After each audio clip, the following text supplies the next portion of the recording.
자, 우선은 제가 크루즈에 대해서 말씀드렸을 거 할 때 사람들이 가장 궁금해하는 건 그거죠. 얼마냐? 그렇죠? 얼마나 어떻게 하지 싸게 가느냐? 근데 제가 이 질문을 아마 수백 번, 수천 번을 들었을 수도 모르겠는데 그때마다 하는 대답이 있습니다. 특히 얼마냐, 얼마나 싸냐라는 건 사실은 의미가 없다라는 이야기를 드리곤 합니다. 왜? 여러분들은 크루즈에 대해서 그냥 단순하게 처음 보시고 예를 들면 100만원, 200만원 한데 역으로 제가 한번 질문을 드려보도록 할게요. 자, 크루즈예요. 300만원이면 쌉니까? 그럼 200만원이면 쌉니까? 자, 여러분들 머릿속에서 이게 싼가 비싼가를 생각하는 순간 아무 기준이 없다라는 걸 아마 아시게 될 거예요. 무엇이 싸다 비싸다라는 것은 기준이 있어야 돼요. 예를 들어서 우리 부산에서 출발하는 거 예를 들면 7박짜리 크루즈 250에 팔고 있어요. 많은 데서. 그럼 싸냐 비싸냐? 전 감히 말합니다. 비싸다. 왜? 그 배는 유럽에선 150에서 200 정도밖에 안 하는 배인데 250에 팔고 있으니까 비싸죠.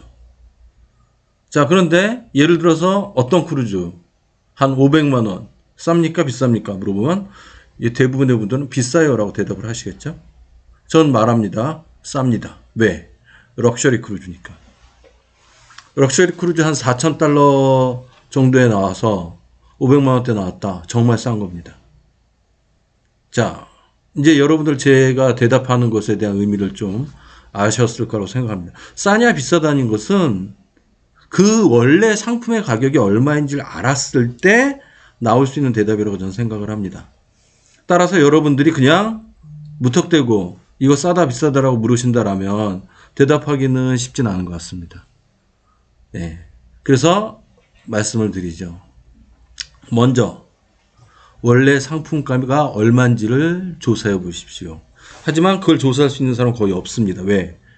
그거 조사하려면 1년 내내 인터넷 붙들고 가격 체크하고 있어야 되는데 여러분들이 크루즈가 전문가가 아니나 언제 1년 내내 붙잡고 가격 체크하고 있어요? 못해요. 네. 그거는 알아야 돼요. 그냥. 아니면 전문가던가. 할 수 있는 방법, 가장 쉬운 것 중에 하나, 저는 이제 방법을 하나 알려드릴게요. 그러면 어느 게 싼지 비싼지를 구별할 수 있는 일반인도 구별할 수 있는 가장 쉬운 방법. 네, 그 배를 보는 게 아닙니다. 선사를 보는 겁니다. 예를 들어서 셀러브리티 선사 한 2,000달러에서 2,500달러 나왔다. 그 정도면 보통 가격이에요. 한 7박에서 10박 사이. 그거 비싼 거 아니에요. 근데 만약 그게 2,000달러 밑으로 떨어졌다. 정말 싼 거예요. 선사가 셀러브리티이기 때문에. 자, 예를 들어 코스타 1,500달러 이상이 나왔다. 예, 그건 비싼 거예요. 왜? 코스타는 1,000달러에서 1,500달러 사이 나왔을 때 가장 적절합니다. 예. 그러니까 선사마다 다른 거예요, 그 값이. 예를 들어서 난 리젠트 예약하고 싶다. 리젠트 한 4,500달러 나왔다. 정말 싼 거예요. 왜? 리젠트 보통 6,000달러예요. 근데 그게 4,500달러래요. 얼마나 싸요. 제가 이번에 4월에, 그러니까 내년 4월이죠. 리버크루즈를 타러 나일강을 갑니다. 라인강을 가는데 저희가 타려는 선사가 유니월드라는 선사예요. 유니월드라는 선사가 그러니까 리버크루즈에서도 가장 최상급 울트라 럭셔리라고 보통 부르는 가장 비싼 선사예요. 발코니 어느 정도 나오냐? 6,000달러 정도 나와요. 근데 그거를 지금 블랙 프라이데이 세일이라고 저희가 예를 들면 갖고 있는데 4,300달러 갖고 있어요. 그러면 가격은 미친 거죠. 예. 자, 기준은 얼마냐는 절대 가격이 아닙니다. 자신이 타려고 하는 선사가 원래 어느 정도 하는데 실제로 구매할 수 있는 가격이 현재 얼마인가 라는 요소가 중요하다는 말씀을 드리는 겁니다. 자, 그리고 나서 여러분들이 또 인터넷에서 검색을 막 합니다. 검색을 막 하다 보면은, 와, 갑자기 세일이 딱 떠요. 이야, 사야 되겠다. 저희 사무실로 그것 때문에 며칠 전에도 전화하신 분이 계셨는데, 그러면 저희는 대답합니다. 네, 믿지 마세요. 세일은 1년 내내 합니다. 디스카운트 1년 내내 있어요. 네, 마케팅입니다. 선사에서 하는. 아무 의미 없는, 실제로는 하나도 안 깎아주는 마케팅입니다. 그러니까 여러분들이, 지금, 특별하게 세일을 한다? 네, 거의 믿으실 필요 없어. 그리고 저희가 특정 선사, 이 선사는 장난을 정말 잘 치는 선사가 있는데, 가격 가지고, 이런 식으로 장난을 쳐요. 아침에 예를 들어 $1,500예요. 오후에 가면은 가격을 1,700으로 올리고 온보드 크레딧 $200 합니다. 똑같은 거죠. 근데 마치 다음날 아침이 되면 $1,500가 되는 거예요. 싸진 것처럼 느껴지죠? 네, 장난치는 겁니다. 또 이렇게도 합니다. 그 선사는 두 번째 승객을 75% 할인. 와, 대박이죠? 두 번째 승객 75% 할인하면 거의 돈 안 내는 거잖아요. 네, 하지만 두 번째 승객 75% 할인을 하기 전날 어떻게 하느냐? 첫 번째 승객 가격 거의 2배 올려요. 그리고 나서 두 번째 승객을 75% 할인합니다. 자, 마케팅 전략이에요. 다른 말로 바꿔서 여러분들이 인터넷 들어가서 지금 프로모션 한다라고 보는 거 믿을 필요는 없다. 네. 그거 대부분 매일 하는 건데 마치 선심 쓰듯 포장만 한 거다. 그럼 결과적으로 누가 진짜 가격을 아느냐? 아까도 말씀드렸듯이 선사별 가격을 실제로 아는 사람만 진짜 할인된 크루즈를 탈 수가 있습니다. 예. 그럴 수가 있다는 거죠. 장난을 너무 많이 치니까. 자, 그러면 반대로 이렇게 물어요. 그럼 진짜는 언제 할인합니까? 진짜 할인한 시즌 있어요. 언제? 지금. 블랙 프라이데이 세일은 진짜입니다. 이땐 진짜 할인해요. 그 다음에 연말, 연초 때, 예, 진짜 할인합니다. 진짜예요. 그리고 세 번째로는, 레스트 딜을 해갖고 나온 경우 있어요. 떠나기 한 달, 두 달 전쯤에 안 팔린 객실을 파는 경우 있어요. 이런 경우는 진짜 할인입니다. 예. 자, 그러니까 요런 것들을 노리셔야지 싸게 가는 거예요. 제가 이제 포문을 열면서 여러분들이 가장 그러니까 물으시는 질문 중에 하나인 어떻게 하면 가격이 쌉니까? 라는 질문. 제가 거기에 대해서 무조건 싸는 게 아니라 중요한 건 선사의 가격이 그 배의 가격이 얼마인지를 파악하고 계셔야 됩니다라는 말씀을 드린 거예요. 자, 이제 그럼 본격적으로 한번 시작해 보도록 하겠습니다. 댓글로 여러분들 질문사항 있어서 주시면은 제가 편하게 답변 드리도록 하겠습니다. 그 전에 몇 가지 가지고 온 질문들 한번 보도록 하죠. 자, 한번 볼까요? 자, 여기 질문 중에 하나가 이런 거 있었어요. 부모님 모시고 스페인 크루즈 가는데 이거 전에 제 게시판에 올라온 거예요. 자, 셀러브리티 이ኳ녹스 괜찮나요? 보통 저희 이ኳ녹스라고 많이 하는데 이ኳ녹스 괜찮나요? 라고 질문이 나왔어요. 이ኳ녹스 좋은 배. 저 이ኳ녹스 3번인가 4번 타봤는데 좋은 배입니다. 부모님하고 가신다라고 했죠? 예, 부모님하고 가시기에 좋은 배예요. 예, 뭐 근데 NCL보다는 고기보다는 자가지 궁금하다. 자, 지금 말씀드렸듯이 배가 좋은가 나쁜가에 대해서도 사실은 저는 드릴 말씀들이 조금 있기는 해요. 자, 여기 잠깐 이것도 말씀드릴 것 같으면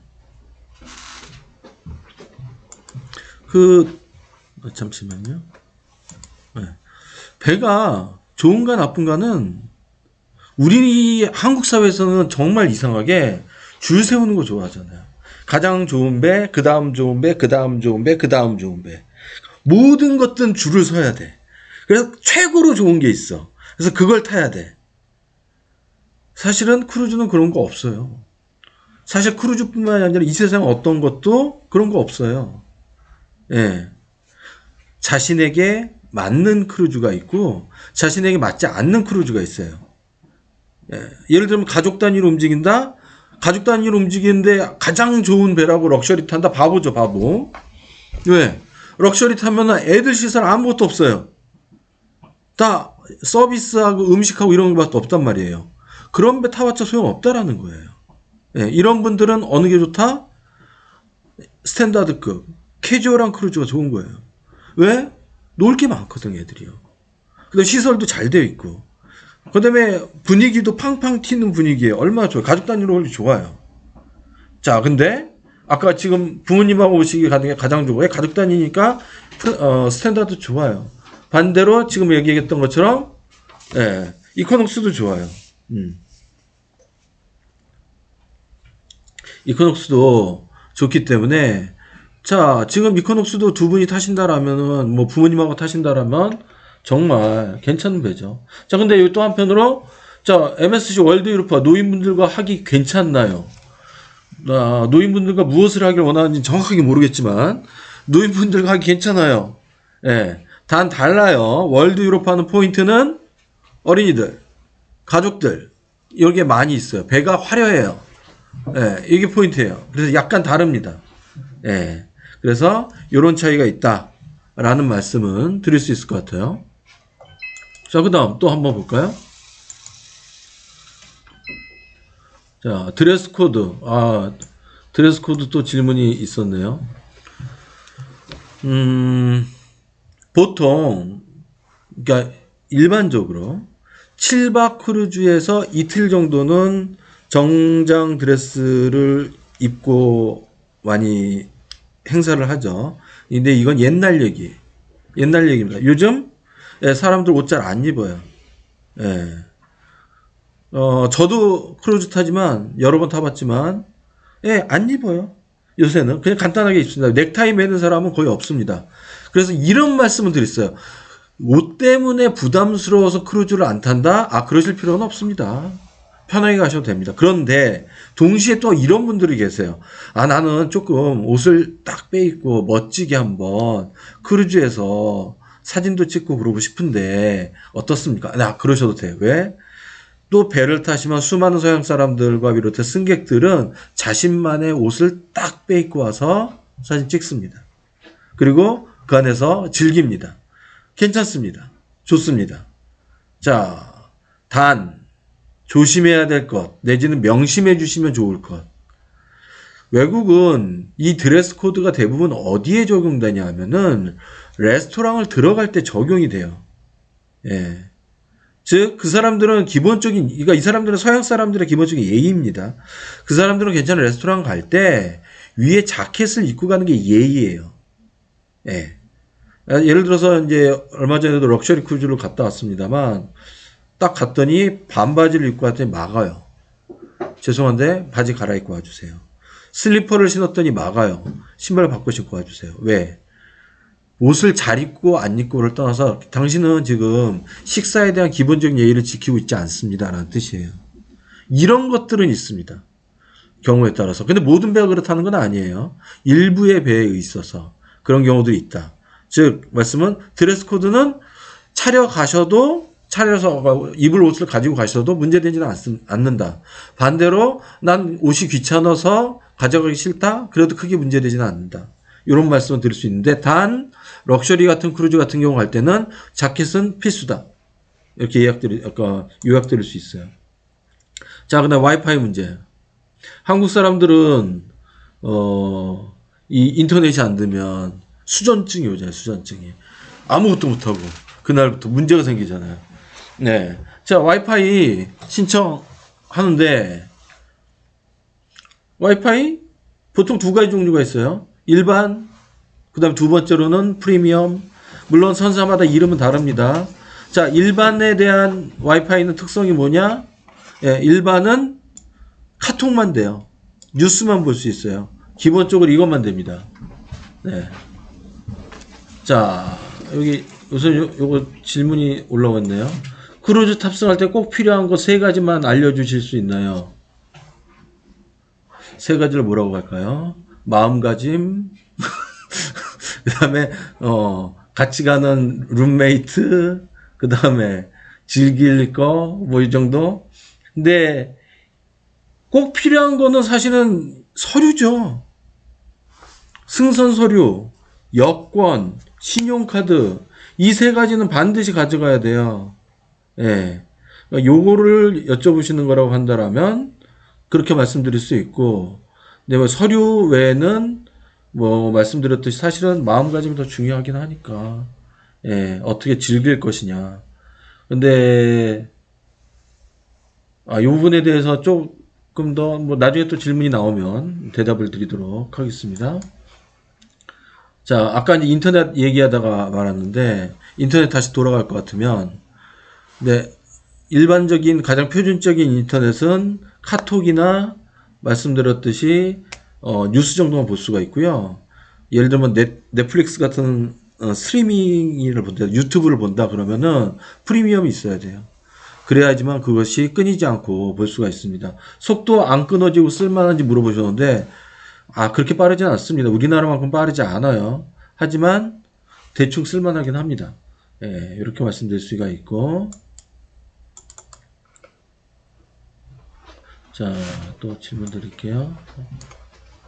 처음 크루즈 여행.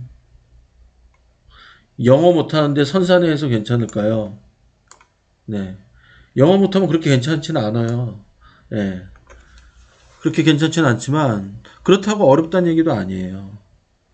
뭐, 여기서 영어를 얼마나 못하는지는 정확하게 모르겠지만, 기본적으로는 가장 힘든 건 식사할 때 가장 힘들어요. 식사 메뉴도 다 영어로 되어 있고, 주문도 다 영어로 해야 되고, 심지어 모르는 음식이 나오고 하니까 그때가 가장 힘듭니다. 힘들기는 하는데, 많은 분들은 이제 인터넷을 도움을 받아왔고 음식 주문을 하곤 하죠. 근데 뭐 그렇게 해서 드실 수 있고 하니까 뭐 뷔페 레스토랑도 있기 때문에 괜찮습니다만, 한 가지 저는 크루즈를 제대로 즐기시려면 메뉴판은 읽을 정도가 어느 정도 준비를 하시는 게 낫지 않을까 싶어요. 예, 그게 크루즈를 즐기는 데 있어서 상당한 도움을 줄 거라는 생각은 합니다. 근데 쉽지 않아요. 네, 보면. 자, 그 다음에 서지 중에 근데 뭐 기항지 자유투어, 선사투어 이용한 이거 열어봤는데, 저는 뭐 다 해봤죠. 여러 가지를 다 해봤는데, 선사투어는 기본적으로 영어로 진행됩니다. 그리고 외국의 크루즈 프로그램들은 대부분 대상들이 누구냐? 약간 연령대를 높게 잡아놨어요. 연령대를 높게 잡아놨기 때문에 선사투어 프로그램 지루합니다. 장점은 시간 맞춰서 배로 들어올 수 있다. 이게 가장 큰 장점. 그 다음에 선사투어는 비쌉니다. 보통 일반 프로그램보다 30% 정도 비싸요. 예, 그래서 저는 가능하다라면 선사 프로그램은 그렇게 권하지는 않습니다. 근데 뭐 선사에 따라 가격이 좀 다른 경우가 있기도 해요. 자, 기항지 자유관광. 기항지 자유관광이 훨씬 낫습니다. 훨씬 낫습니다만 다신 지킬 건 확실하게 지키고 모든 책임은 자신이 져야 됩니다. 그 이후에 벌어지는 어떠한 일도 다른 사람 탓을 할 수 없습니다. 예를 들어서 저는 봤어요. 배를 타고 배가 막 떠날 때 항구에서 발코니를 딱 내려다 보는데 저기서 한 사람이 달려오는 거예요. 막 달려옵니다. 그리고 나서는 그 항구에서 태워달라고. 배는 눈앞에 있어요. 바로 눈앞에 있어요. 태워달라고 손을 흔들고 난리를 칩니다. 네, 안 태워줘요. 그냥 갑니다. 저희가 그걸 두 눈으로 확인했어요. 자, 이런 것들은 개인이 책임지세요. 이러한 것들을 책임질 생각을 하시고 저는 자유관광하세요 라는 말씀을 드리겠습니다. 돈도 적게 들고 뭐 그 다음에 프로그램도 자기가 짤 수 있고, 단 기항지 자유관광 할 때는 설명은 전혀 못 들으시겠죠? 뭐 이제 뭐 그래서 배낭스 크루즈 같은 경우 그래서 저희가 프로그램 별도로 짜는 게 그것 때문이에요. 이 두 가지의 장점을 결합시키기 위해서. 그렇게 이해하시면 좀 더 편하실 것 같습니다. 자, 그 다음에 또 뭐가 있을까요? 기항지 투어. 이거 같은 질문이니까 이건 패싱할게요. 자, 그 다음에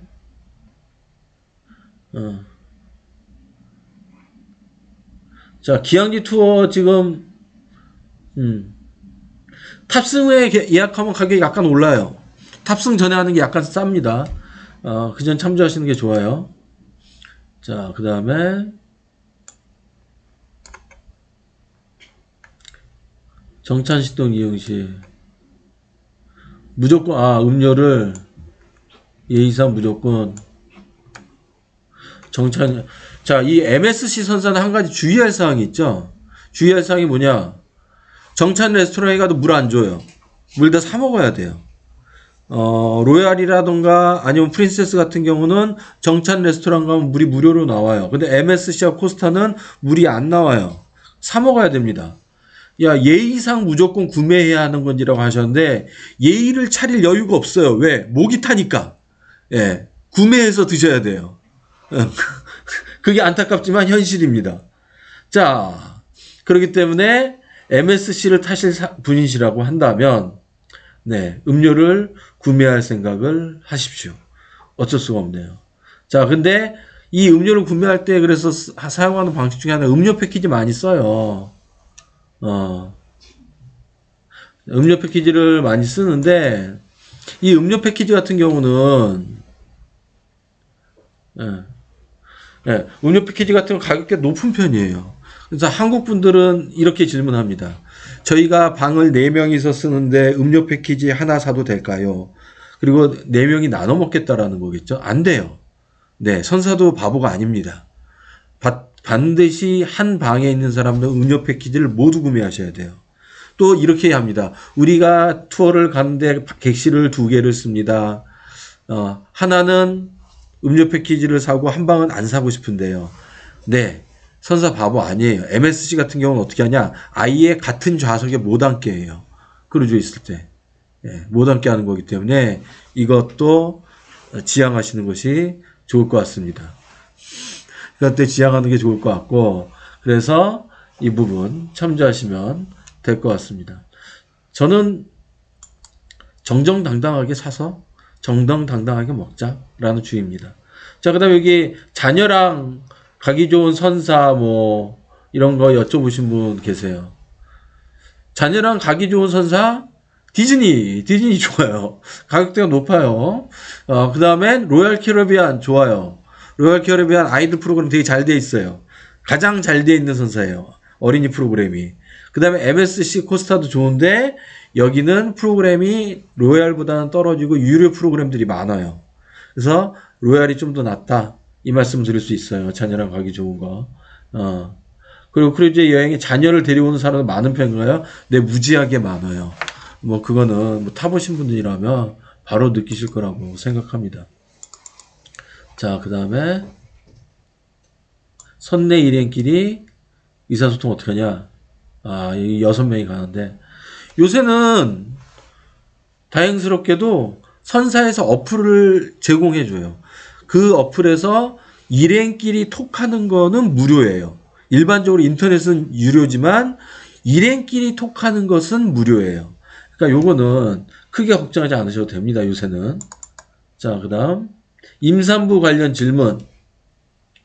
자, 임산부들은 선사마다 약간씩 규정은 다르지만 24주 내외로 해서 승선이 허용이 됩니다. 그러니까 24주보다 전이 되면 승선할 수 있고 지나면은 승선 못하는 거예요. 약간씩 차이가 있어요. 그리고 승선할 때도 의사 진단서 가지고 오셔야 돼요. 의사가 그러니까 한국어 진단서 안 되죠. 영문 진단서여야 돼요. 영문 진단서로 어떻게 되어 있다라는 거 당연히 가져오셔야 됩니다. 자, 그 다음에 자, 이분은 참 질문을 많이 하셨네. 승선 후 객실 변경. 승선 후 객실 변경 해도 돼요. 돈 내고. 저도 해봤어요. 그렇게 하시면 됩니다. 가장 저렴하게 크루즈 여행 가기. 가장 저렴하게 크루즈 여행 가는 법은 선사로부터 초대를 받으면 돼요. 그럼 무료로 탈 수가 있어요. 하지만 지금 말씀하시는 게 돈을 내고 가는 거다 라고 한다면 카리브해 가면은 30만원짜리 크루즈도 있어요. 좋죠. 30만원짜리. 하지만 카리브해까지 날아가려면 비행기 가격이 200만원, 230만원. 이야, 그게 문제죠. 그러니까 크루즈 여행이라는 게 단지 이것만 고려하는 게 아니라는 게 문제예요. 크루즈 가격 있죠. 비행기 가격 있죠. 기항지 가격 있죠. 전부 있기 때문에 가장 저렴하게라는 말은 제가 대답하기는 쉽지는 않은 것 같습니다. 다만 뭐 카리브해가 가장 싸다. 전 세계에선. 이런 말씀은 드릴 수가 있어요. 아기랑 크루즈.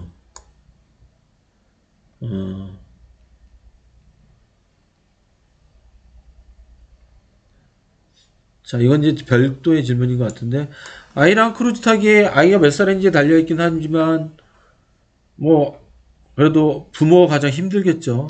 부모가 가장 힘들어요. 부모가 가장 힘들고, 그 다음에 그 안에서 참고적으로 아이가 너무 어리면, 크루즈 선내에서도 아이를 봐주지는 않습니다. 아이를 봐주진 않기 때문에, 그 부분은 자기가 감당해야 되는 부분이 있어요. 예, 말 그대로 쉬는 형태의 여행이다. 라고 하신다라면은, 그럼 뭐 큰 문제가 없을 거라고 생각을 합니다. 예. 근데, 뭐 가는 것까지가 힘들죠. 크루즈를 타는 게 힘든 게 아니고요. 크루즈를 타러 가는 과정이 힘들죠. 비행기를 대부분 타야 되니까, 비행기를 타면은 걱정이 많죠. 부모들은. 예. 그런 부분 때문에 힘든 것 같습니다. 자, 이렇게 대략적으로선 제가 뽑은 질문들에 대해서 말씀을 드렸는데, 자, 이제 아까 말씀드렸듯이,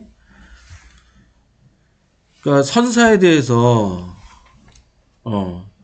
네, 이건 내리도록 할게요. 선사에 대해서 여러분들이 파악하시는 게 중요하고요. 그래서 선사에 대한 정보 한 가지만 추가로 말씀드리는 것이 낫지 않을까 싶습니다. 크루즈는 선사가 등급이 있어요. 이미 스탠다드급, 프리미엄급, 이건 대충 써볼까요? 잠깐만요.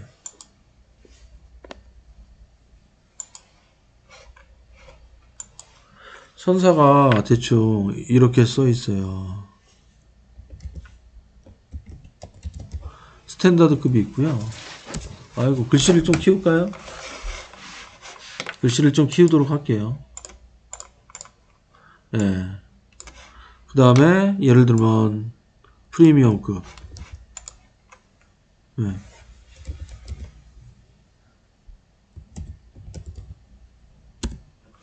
그 다음에 뭐 디럭스급.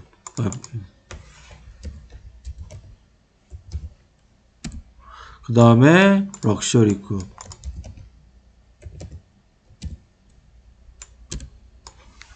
자, 저는 사실 선사들에 대해서 불만이 많은데, 아니 선사가 아니라 제가 여행사를 하지만 한국에 있는 여행사들에게, 특히 크루즈 파는 여행사들에게 불만이 아주 많아요. 이 불만이 뭐냐? 크루즈를 팔면서 모두 럭셔리라고 이야기하고 팔고 있어요. 거짓말이잖아요. 크루즈도 등급이 있는데 무슨 다 럭셔리예요. 뭐 정말 뭐 어떤 거라고 말씀드리기가 허접한 배를 가지고 럭셔리라고 광고를 하고 파는 경우가 너무 많아요. 이거 아니잖아요. 자, 예를 들어서 여러분들이 잘 모르시지만 크루즈계에도 럭셔리가 있어요. 그리고 아마 여기서 이 방송을 듣는 분들 대부분은 럭셔리 선사는 이름을 못 들으신 분들이 대부분일 거예요. 럭셔리 선사로 뭐가 있냐면은, 예를 들어서 가장 대표적인 것 중에 하나가 리젠트라는 선사가 있어요. 예, 럭셔리 선사예요. 이 배는 어느 기항지 관광도 모두 포함되어 있어요. 그리고 빨래도 해줘요. 그러니까 세탁 서비스도 있어요. 럭셔리는 보통 추가적인 비용을 내는 게 거의 없어요. 팁 없습니다. 팁 내는 거 없고요. 음료 모두 무료예요. 대부분의 음료. 예, 당연히 미니바도 무료예요. 인터넷 무료예요. 예. 그리고 거기다가 추가적으로 어떤 선사는 심지어 기항지도 무료예요. 그리고 세탁 서비스도 무료예요. 그리고 유료 레스토랑은 없어요. 다 무료예요. 그리고 심지어 그 무료 레스토랑들의 수준이 일반 크루즈의 유료 레스토랑보다 더 좋아요. 이런 게 럭셔리예요. 예. 리젠트 타보시죠? 예, 전부 포함되어 있어요. 예. 이 정도는 돼야 되는 거 아니에요? 자, 그 다음에 또 대표적으로, 말할 수 있는 게, 실버씨라고 있어요. 이것도 럭셔리예요. 비슷합니다. 또 뭐가 있냐? 시본이라고 있어요. 자, 보통 럭셔리 선사를 이 세 개를 뭐라고 부르냐면, 럭셔리 3대장이라고 불러요. 이게 진짜 럭셔리 크루즈예요. 그 중에서도 보통 C번을 요새는 가장 쳐줘요. C번 서비스가 가장 좋아요. 예. 저도 여기 있는 거 대부분 타봤지만, 예, C번 서비스가 가장 좋습니다. 자, 그러면, 근데 여러분들 지금 들으면서 그럴 거예요. 난 이 선사들 들어본 적이 없는데? 네, 안 들어봤죠. 한국 사람도 잘 안 타니까. 한국에서 파는 거 진짜 럭셔리는 거의 안 파니까. 안 들어보신 거 당연해요. 그러면 이 세 선사가 안 되고 여러분들 들어본 선사 한번 볼까요?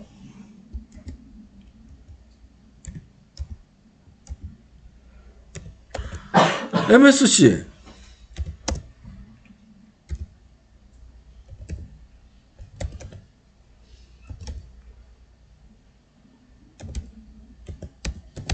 로얄 캐리비안. 코스타. 자, 프린세스. 다 스탠다드급이에요. 네. 여러분들이 들어봤다라고 하는 MSC든 로얄 캐리비안이든 코스타든 프린세스든 다 스탠다드급이에요. 안타까운 얘기지만 하지만 크루즈 등급에서는 가장 낮은 등급이에요. 예. 자, 그럼 그 위에 또 있어요. 프리미엄급. 프리미엄, 엄이라고 썼네. 프리미엄급은 셀러브리티가 있어요. 홀랜드 아메리카가 있어요. 그 다음에 또, 큐나드라고도 있어요. 자, 이런 건 프리미엄급이라고 보통 불러요. 여기는 음식이 훨씬, 잘 나오는 편이고, 예. 그 다음에 서비스도 훨씬 훌륭한 편이에요. 예. 자, 그렇기 때문에, 이런 것들이 프리미엄급이에요. 자, 그 다음에, 디럭스라는 것도 있어요. 디럭스는 그것보다는 예를 들면 디럭스급으로 가장 대표적인 건 화면이 이동하네. 화면이 이동해. 예. 가장 대표적인 건 자, 제가 보도록 할게요. 오세아니아 선사라고 있어요. 아자마라라는 선사가 있어요. 이런 건 디럭스급이에요. 얘네들은 프리미엄과 럭셔리 중간쯤 돼요. 서비스도 좋고 음식도 훌륭한 편이에요. 근데 조금 작아요. 근데 배들은 자 이렇게 다르거든요. 다들 가격이 다르고 서비스 다르고 해요. 근데 여기서 또 한 가지 이제 염두에 둬야 되는 거. 자, 한국 분들이 가장 좋아하는 배는 정답은 큰 배, 새 배. 한국 사람들은 큰 배, 새 배를 좋아합니다. 자, 제가 그러면 이런 거 할 때마다 항상 제가 묻는 질문은 있어요. 그러면 스탠다드급 크기가 클까요? 럭셔리급 크기가 클까요? 네, 스탠다드에서부터 프리미엄, 디럭스, 럭셔리로 갈수록 크기는 작아집니다. 시설이 없어요. 왜? 배가 작아야 서비스를 프라이빗하게 할 수가 있으니까. 그래서 럭셔리로 가면 갈수록 배는 작아져요. 반대로 스탠다드로 가면 갈수록 배는 커져요. 왜? 그래야지 사람을 많이 태워갖고 수익을 많이 낼 수가 있으니까. 당연히 사람이 많이 타니까 서비스는 떨어져요. 사람이 많이 타니까 음식도 떨어져요. 대신에 스탠다드급은 사람이 많이 타니까 쇼가 재밌어요. 그래서 가족 단위에는 스탠다드가 좋은 거예요. 반대로 럭셔리는 1대1 서비스, 프라이빗한 서비스 가능하잖아요. 음식이 훌륭해요. 공간이 넓어요. 훨씬 더 여유롭게 다닐 수가 있는 거죠. 이런 차이가 있어요. 이런 차이가 있기 때문에 나는 아, 무조건 좋은 거, 저희한테 전화해서 이러신 분들 있어요. 전 무조건 좋은 거 갈래요. 럭셔리 갈래요. 라고 해요. 그럼 저는 말려요. 실제 있었던 사례입니다. 이번에 제가 그 지중해 럭셔리를 갔다 왔어요. 10월 달에. 지중해 럭셔리를 갔다 왔는데 그 중에서 어떤 그룹이 있었는데 한 친구분들끼리 오신 분들이에요. 크루즈를 처음 탄 거예요. 그 한 두 분 빼고서는. 8분이 오셨는데 2분 빼고 6명 크루즈를 처음 탄 거예요. 아무것도 몰라. 근데 그 친구 말했던 2명이 이 크루즈 재밌다고 해서 온 거예요. 그 6명은 초반에 계속 욕을 했어요. 아니, 너가 럭셔리 태워준다며. 근데 쫓아왔는데 왜 배가 이 모양이야? 배가 너무 작아. 시설도 없어. 여기서 내가 뭘 하란 말이야 하고 욕을 계속 한 거예요. 며칠간. 예. 제가 이분들 설득하느라가 힘들었어요. 그럼 이분들한테 럭셔리는 이런 거고요. 이게 달라요. 이런 서비스가 있기 때문에 스탠다드급과 다른 겁니다. 지금 선생님이 생각하시는 건 큰 거요? 그건 스탠다드라고 해서 그건 이것보다는 서비스나 음식이 떨어지는 겁니다. 하고 다 조목조목 설명한다 4일인가 5일이 걸렸어요. 그 후부터 이분들이 이제 크루즈를 이해하신 거예요. 다르구나. 이건 이게 장점이고 이건 이게 단점이구나. 자, 이 케이스가 보여주는 것. 무조건 럭셔리라고 좋은 거 아닙니다. 자신에게 안 맞을 수 있어요. 처음엔 저는 항상 얘기해요. 스탠다드로 시작하십시오. 그게 가장 무난합니다. 처음에 럭셔리로 가셨다가 욕하고 나오는 경우 있고, 두 번째, 럭셔리로 시작해갖고 너무 좋죠? 더 낮은 클래스를 못합니다. 시작은 스탠다드 쪽에서 시작하세요. 라고 말씀을 드리는 거죠. 그러니까 요런 차이가 있습니다. 자, 그래서 이게 왜 중요하냐? 제가 말씀드렸잖아요. 시작할 때 말씀드렸어요. 이게 가격이 얼마인지를 결정한다고. 스탠다드급 1,500달러에서 2,000달러 사이예요. 보통. 물론 기간, 지역, 그 다음에 뭐 다른 방해 엣질 요런 게 다 다르긴 하겠습니다만 발코니 7박 지중해 기준으로 해서 1,500에서 2,000달러, 프리미엄 2,000에서 2,500달러 이렇게 돼요. 디럭스 3,000에서 4,000달러, 럭셔리 5,000달러 이상 이렇게 돼요. 거기에 맞게 가져오는 거예요. 근데 사람들은 계산하는 방식이 조금 저하고는 다를 수가 있죠. 예를 들어 이런 경우가 있어요. 셀러브리티 프리미엄급이 예를 들어 3,000달러에 나왔어요. 그런데 리젠트 선사가 예를 들면 4,100달러에 나왔다고 칩시다. 자, 여러분들은 어느 게 싸다고 생각하시겠어요? 셀러브리티 3,000달러가 4,100달러보다 싸지 라고 생각하시겠죠? 저는 무조건 리젠트 탑니다. 왜? 리젠트에는 아까 말했듯이 기항지 관광이 모두 포함되어 있어요. 기항지 관광 비용이 1,000달러는 돼요. 거기다 인터넷 포함되어 있어요. 음료 포함되어 있어요. 거기에다가 식당도 전부 포함되어 있어요. 근데 셀러브리티보다 대부분이 다 훌륭해요. 이거 셀러브리티 가격으로 환산하면 2,000달러밖에 안 되는 거예요. 이게 미친 가격인 거죠. 무조건 타야 돼요. 그런데 4,000달러라고 해서 안 탄단 말이에요.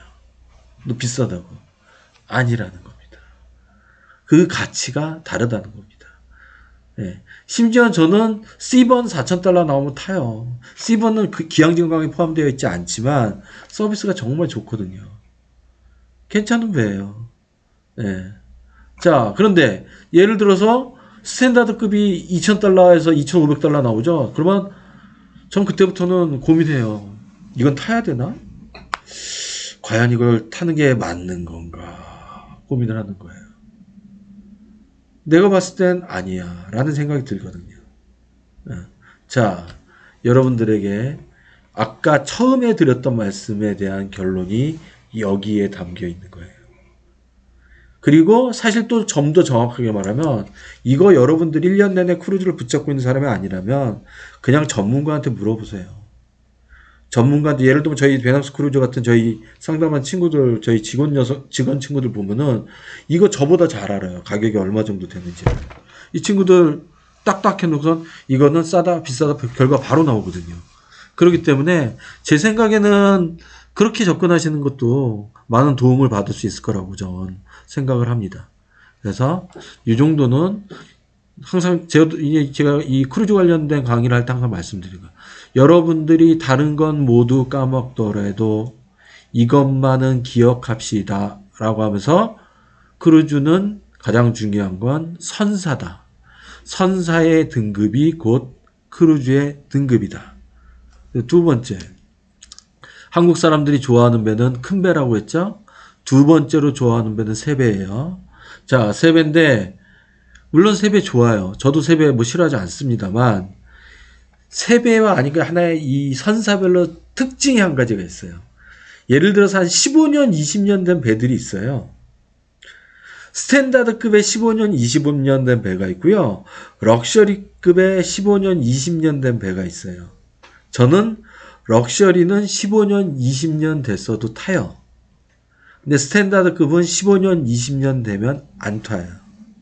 이유는 뭐냐? 스탠다드급은 15년, 20년 되면 얘네들 관리가 떨어져요. 갑판 위에만 올라가도 냄새가 나요. 분명하게. 럭셔리급은 뭐가 다르냐?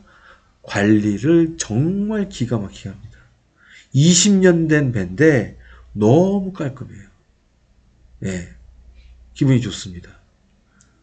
자, 그렇기 때문에 선사가 품질을 유지하는 게 이 사람들에게는 핵심이에요. 특히 디럭스, 셀러브리티 이상, 그러니까 프리미엄급 이상에서는 선사가 배 관리를 잘하는 편입니다. 정말 잘해요. 그렇기 때문에 여기에서는 좀 연차가 됐어도 너무 걱정하지 마세요. 하지만 이거는 스탠다드급에서 연차가 오래됐다 그러면 저희는 잘 권하지도 않아요. 이런 문제들을 잘 알고 있기 때문에. 예. 그래서 그런 부분을 이해하시면 좋을 것 같습니다. 자, 질문을 좀 받을 수 있을까? 질문 있으면 좋겠는데요. 계속 떠드는 것 같아요. 제가 물론 떠들면, 참고적으로 제가 예전에 기록이 있는데, 기록이 14시간 떠들었던 거였나? 하여튼 기록이 있는데, 계속 혼자 떠들 수 있지만, 혼자 떠들면 재미는 없거든요. 재미는 없기 때문에, 질문 있으시면, 질문 주시면, 좀 더, 여러분들이 궁금한 점을 말씀드릴 수 있을 것 같습니다.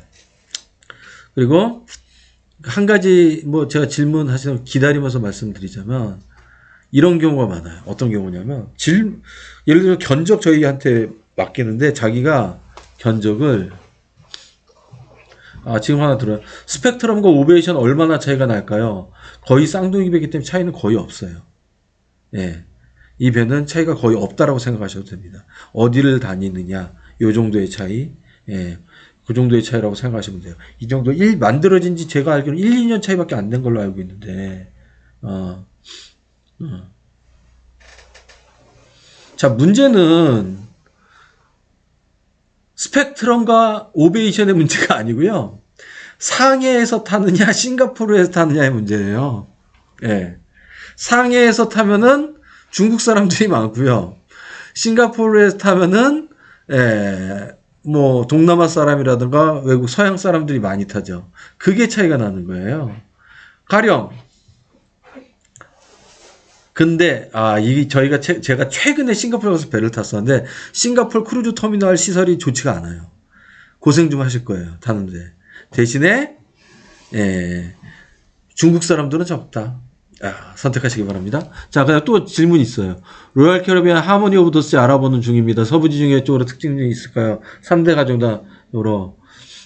자, 제가 아까 3대 가족, 제가 가족 여행은 뭐가 좋다? 로얄이 좋다. 말씀드렸어요. 하모니 오브 더 씨 저 타봤어요. 저 배 타봤는데, 서부지중해에서 타봤어요. 근데 특장점이 있을까요? 저 배 커요. 22만 톤, 23만 톤 정도 되는 배니까. 시설 잘 되어 있어요. 가족끼리 놀기 좋아요. 예. 그래서 서부지중해에서 저 배를 타신다라는 건 보통 저희가 처음 크루즈 타시는 분들한테 추천하는 코스예요. 처음 크루즈 탄다? 서부지중해에서 큰 배를 타보세요. 라고 보통 추천을 해요. 예. 저 배는 괜찮습니다. 가족끼리 가신다니까 좀 즐거운 여행 되실 거라고 저는 생각을 합니다. 기항지 관광만 잘 준비하시고 계획만 잘 짜신다면 좋을 것 같습니다. 처음 크루즈지만, 근데 좋습니다. 정말 좋은 코스입니다. 서부지중해 코스는. 예. 많은 분들이 서부하고 동부를 놓고 동부를 찾아요. 저 이해해요. 왜 동부를 찾는지. 근데 저희 아마 많은 분들이 저희 배낭소 크루즈한테 상담을 하면 답을 꼭 서부로 줄 거예요. 예. 그럼 많은 분들이 생각을 합니다. 이렇게. 야, 저 여행사에선 서부를 팔아야지 많이 남나 보다. 그러니까 서부를 주는구나. 참고적으로 말씀드리면 저희 베크에서 저희 직원분들이 답을 달 때나 견적을 줄 때요. 얼마가 남는지는 안 봅니다. 저희 회사 내에서 수익을 얼마를 더 올려야지 된다. 이러한 목표치도 없습니다. 굳이 그 직원 입장에서 그렇게 권할 이유가 없습니다. 걱정하지 마시고 들으셔도 돼요. 그런데 왜 서부를 추천하냐고요? 한국 분들이 어떤 배를 좋아한다고요? 큰 배, 새 배. 자, 동부지중해는 문제가 생겼습니다. 어떤 문제가 생겼냐?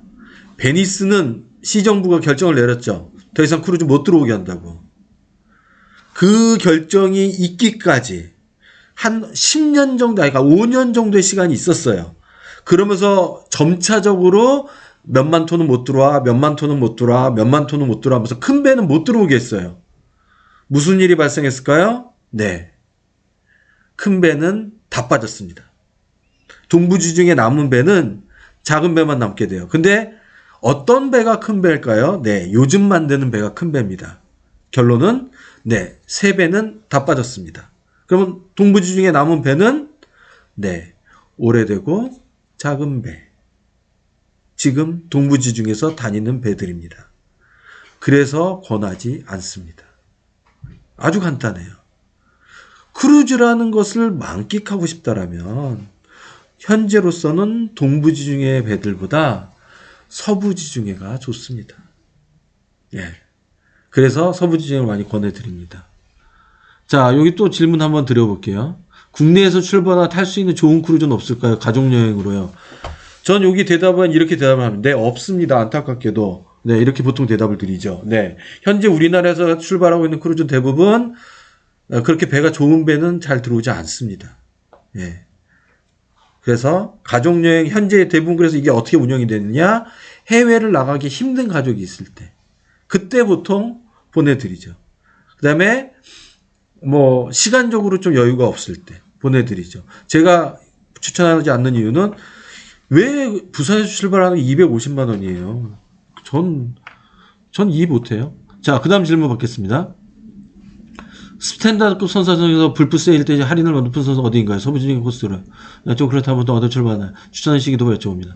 자, 먼저 가장 쉬운 답부터. 출발하는 도시 서부지중해는 로마와 바르셀로나. 그럼 불프에서 어디서 세일 계좌 가장 많이 하느냐? 지금 세일 가장 많은 하는 데는 MSC 가장 많이 하고 있어요. 지금 다른 데는 세일률이 그렇게 높지 않아요. MSC는 20-30% 세일하고 있어요. 그나마 조금 높은 편인 것 같긴 해요. 자, 이렇게 볼 수가 있을 것 같고요. 자, 아까 이제 다시 말씀을 드렸죠. 제가 너무 단호박처럼 얘기했네요. 타지 마세요. MSC가 가장 싸요. MSC 밀어주는 것도 아닌데 이렇게 하면 안 되는데. 자, 로열 캐롤 오베시아 스펙트럼 대비 코스타 세레나는 어떨까요? 제가 이걸 공식적으로 대답하기가 어렵습니다. 왜? 저희는 모든 선사를 팔고 있는데 이 배는 나빠요라는 말을 하기가 참 어려워요. 근데 이 말씀은 드리겠습니다. 오베이션과 스펙트럼은 상당히 괜찮은 배입니다. 이 말씀은 드릴 수 있어요. 상당히 괜찮은 배다. 이 말씀은 드릴 수 있고 세레나 같은 경우는 네. 차라리 창 밑에서 세레나다를 부르는 게 낫지 않을까라고 생각을 합니다. 네, 그렇게 많이 추천하는 배는 아닙니다. 자, 그렇게 이해해 주시면 될 것 같고요. 지금 말씀드렸듯이 가격대가 그렇게 되기 때문에 그러니까 여러분들이 이런 것들을 골라주시면 좋겠고 저는 실제로 거짓말이라든가 이런 거 속에 말 담는 거 잘 못하거든요. 못하기 때문에 여러분들이 너무 직접적이라고 생각하는 것도 질문하셔도 대부분 대답은 해드릴 거예요. 예, 명예훼손죄에만 걸리지 않는다라면 그 모욕죄와 명예훼손죄를 피하는 한도 내에서 편하게 대답을 해드릴 거예요. 예, 어저께 식당을 갔었는데 식당 밥이 맛없었어요. 예, 식당을 맛없었는데 나오면서 그 주인도 눈치를 챘나 봐요. 저한테 묻더라고요. 음식이 별로였나요? 라고 하는데 제가 그때 보통 같으면 괜찮습니다 라고 대답을 해야 되는데 아무 소리도 못하고 그냥 하하하 웃고 나왔어요. 거짓말 못하겠어요. 자, 어떤 선사를 제일 많이 타보셨나요? 이거 대답하기, 저는 셀러 가장 많이 타봤어요. 네, 셀러는 한 10번 넘게 타본 것 같은데, 저 셀러 예전에 좋아했어요. 셀러 좋아해갖고, 많이 탔죠. 거의 해마다 타기도 했었는데, 지금은 제가 좋아하는 배가 조금 건너갔지만, 셀러브리티의 장점이 뭐냐면은, 음식도 무난하고요. 그 다음에 서비스도 무난해요. 가격도 예전엔 특가가 많이 떴어요. 로얄보다 싸게 나올 때가 많았어요. 지금 그 특가가 거의 안 나와요. 그래서 이제 저는 요즘 덜 타게 됐는데, 근데 여러분들이 한 가지 알아두셔야 하는 것. 코로나 이후에 크루즈 환경은 변했습니다. 크루즈를 예전부터 탔던 분들은 이야기합니다. 크루즈 서비스가 떨어졌어. 네, 떨어졌습니다. 실제로 제가 느끼기에 현재의 셀러브리티 수준은 예전의 로얄 수준 정도라고 생각합니다. 네, 그 정도로 떨어졌습니다. 네. 그리고 한 단계씩 낮아졌다고 생각하면 돼요. 그게 편하실 것 같습니다. 자, 일본에서 태평양 건너는 배도 있냐? 네, 있어요. 일본에서 태평양 건너는 배도 있습니다. 그 리포지셔닝이라고 하는데 1년에 한 2번 정도 나옵니다. 근데 이분 제임스 본드님이 얼마나 크루즈를 좋아하시는 분인지 잘 모르겠는데 크루즈를 좋아하신다라면 리포지셔닝 권하죠. 왜? 망망대해를 10여일간 볼 수 있다라는 장점. 단점도 그럼 분명하죠. 망망대해를 10여일 동안 봐야만 한다라는 것. 네, 그게 단점입니다. 그래서 크루즈를 좋아하시는 분들은 탈만해요. 그러니까 한 달 전에 제 와이프가 이 리포지셔닝 탔어요. 미국에서 하와이까지 가는 리포지셔닝 타고 재밌게 즐겼다라는, 저는 네, 집에서 쉬고 있었다는, 네, 그리고 출장을 갔다는 그런 이야기입니다. 네, 리포지셔닝도 계속 있으니까 리포지셔닝 장점은 아시잖아요. 싸요. 그만큼. 가격대가 상당히 낮다라는 장점은 있는데 이건 크루즈를 정말 좋아하시는 분들. 그래서 많이 추천드리는 그런 형태는 아니다라고 생각하시면 될 것 같습니다. 예. 그래서 생각보다 많은 분들이 들어와 주셔서 저는 저희 이거 시작하기 전에 그 얘기 5명 들어온다 했는데 많은 분들이 들어와 주셔갖고 나름 기쁜 마음에 방송을 하고 있습니다. 예. 또 뭐 질문 특별하게 있으신지요? 만약에 특별한 질문 없으시면은 이제 정리를 할 시간도 된 것 같아갖고 마지막으로 질문 있으신 거 있다면 받아보고 진행을 할까 합니다. 자, 가장 궁금한 게 뭘까요? 크루즈를 타면서. 그러면 저는 크루즈를 탈 때 그러면 이 이야기를 하고 그러면 마감을 할까요? 질문을 합니다. 여러분은 크루즈를 왜 탑니까? 크루즈의 장점이 뭡니까? 라고 제가 물어봐요. 많은 분들은 대답을 합니다. 크루즈는 뭐 음식이나 이런 게 좋아요. 그리고 심지어는 짐을 가지고 이동할 필요가 없어요. 이런 장점들을 많이 이야기하십니다. 그리고 크루즈에 대해서 가장 큰 단점을 지적하시는 분이 뭐냐면 크루즈를 타면 식사가 너무 늦게 나와요. 정찬 레스토랑에서 1시간에서 2시간까지 식사를 한다라는 게 너무 힘듭니다. 라고 이야기를 합니다. 자, 그런데 제가 감히 말씀드릴 수 있는 것. 크루즈의 가장 큰 장점은요. 레스토랑에서 1시간에서 2시간까지 식사를 한다는 사실입니다. 왜냐고요? 이유는 생각보다 간단합니다. 자, 크루즈는 가족과 갔을 때 여러분들 가족하고 일주일에 식사 몇 번이나 하십니까? 심지어 그 식탁 위에서 한 끼 30분 이상 식사한 적 몇 분이나 되십니까? 대부분의 분들은 거의 없다라고 대답하실 겁니다. 한국 사람들은 30분이면 식사 끝나니까. 심지어 외식을 하더라도 1시간 안 걸립니다. 자, 그런데요. 크루즈를 타면 자기가 원하던 원하지 않던 1시간에서 2시간 사이에 식사를 해야 됩니다. 음식이 나올 때를 기다려야 되니까. 자, 그러면 가족들이 어떤 일이 벌어지느냐? 처음에 시덥잖은 이야기를 하기 시작합니다.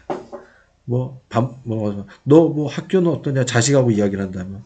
그러면 대답하당 말도 이렇게 대충 대답하고 부부끼리도 엉망진창으로 그냥 투덜투덜거리고 그럽니다.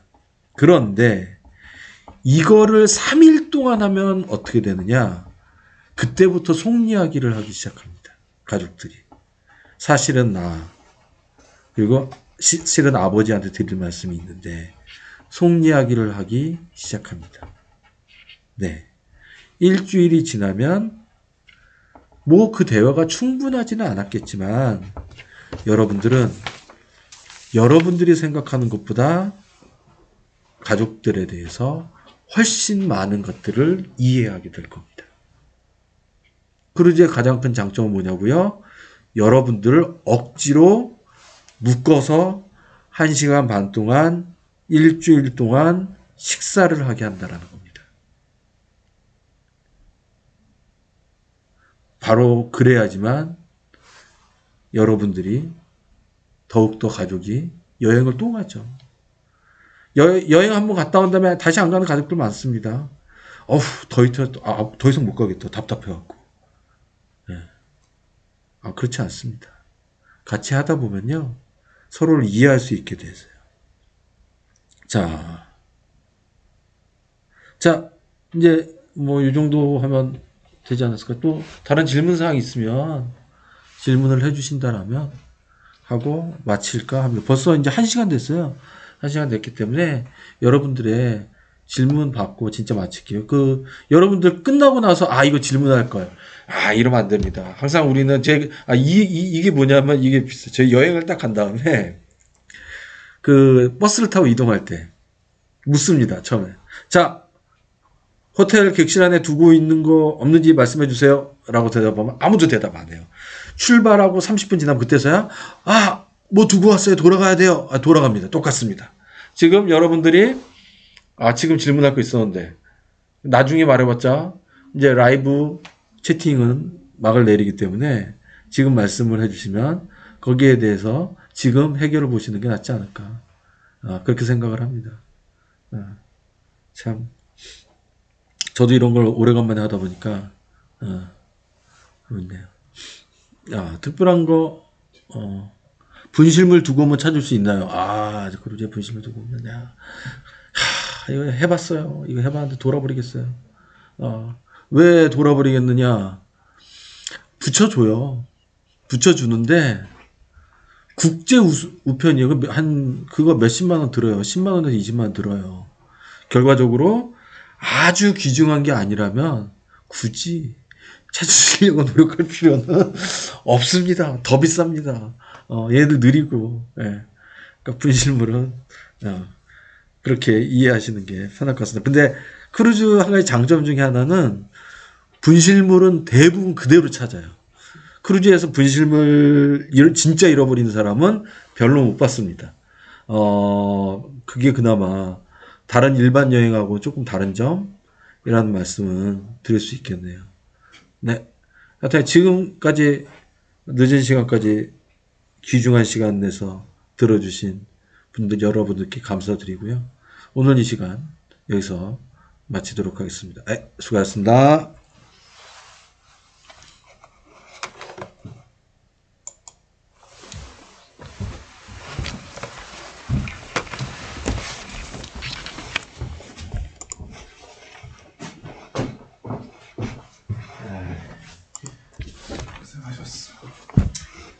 고생은 다른 분들이 하셨지. 네.